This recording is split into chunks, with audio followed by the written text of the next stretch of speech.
ఉమ్మడి వరంగల్ జిల్లాకు సంబంధించి వరంగల్ మహబూబాబాద్లో అధికారులు ఏర్పాట్లు పూర్తి చేశారు. వరంగల్ పార్లమెంట్ నియోజకవర్గానికి సంబంధించి ఎనుమాముల మార్కెట్లో మహబూబాబాద్ లోక్సభ నియోజకవర్గానికి సంబంధించి జిల్లా కేంద్రంలోని సాంఘిక సంక్షేమ బాలికల గురుకుల కళాశాలలో కౌంటింగ్ కేంద్రాలు ఏర్పాటు చేశారు.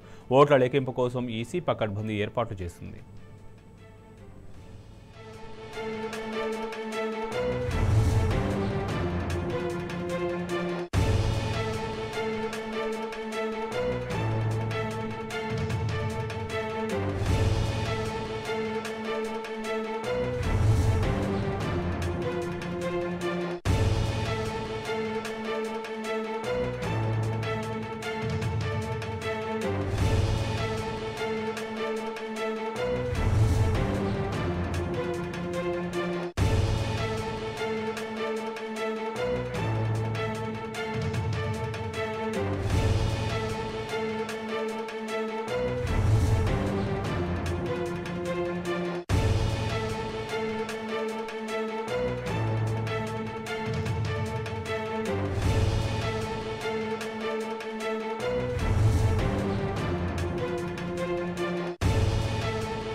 ప్రస్తుతం వరంగల్ మహబూబాబాద్ కౌంటింగ్ కేంద్రాల దగ్గర తాజా పరిస్థితిని మా ప్రతినిధి రవికాంత్ అడిగి తెలుసుకుందాం. రవికాంత్, చెప్పండి.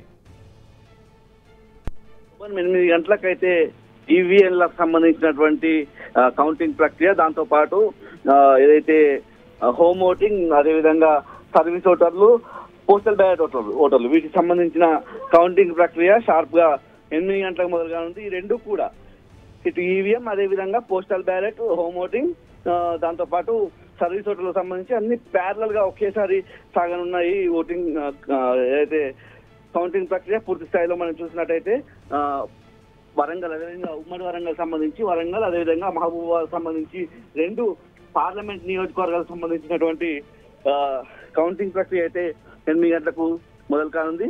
ఇక వరంగల్ చూసినట్టయితే వరంగల్ పార్లమెంట్ నియోజకవర్గానికి సంబంధించి మొత్తం 18,24,466 మంది ఓటర్లు ఉన్న నేపథ్యంలో ఈసారి 12,56,301 మంది ఓటు హక్కును వినియోగించుకున్న నేపథ్యము 68.86% పోలింగ్ నమోదైన నేపథ్యం మనం చూస్తాము. అదేవిధంగా ఇటు మహబూబాబాద్ కూడా మనం చూసినట్టయితే మొత్తం 1809 పోలింగ్ కేంద్రాలను ఏర్పాటు చేసి పోలింగ్ సరళి నిర్వహించిన నేపథ్యం మొత్తం 15,32,366 మంది ఓటర్లు ఉన్న నేపథ్యంలో 11,01,030 మంది తమ ఓటు హక్కును వినియోగించుకున్న నేపథ్యాన్ని మనం చూస్తా ఉన్నాం. పూర్తి స్థాయిలో వరంగల్ సంబంధించి మొత్తం 127 రౌండ్లు, 124 టేబుల్ల ద్వారా ఈ ప్రక్రియ అంతా కొనసాగుతున్న నేపథ్యం మనం చూస్తా ఉన్నాము.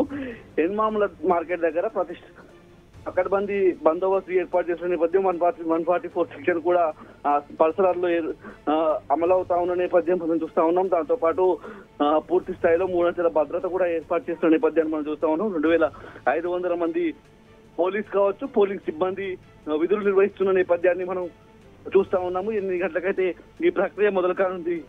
శోభన్, మొత్తంగా మనం చూసినట్టయితే ఇటు వరంగల్ సంబంధించి తొలి ఫలితం వరంగల్ తూర్పు నుంచి రానుంది. అదేవిధంగా మహబూబాబాద్ సంబంధించి మహబూబాబాద్ పార్లమెంట్ నియోజకవర్గం సంబంధించి భద్రాచలం తొలి ఏదైతే ఫలితంగా వచ్చే అవకాశం మాత్రం కనిపిస్తా ఉంది. Shobhan. Right Ravikanth, thank you.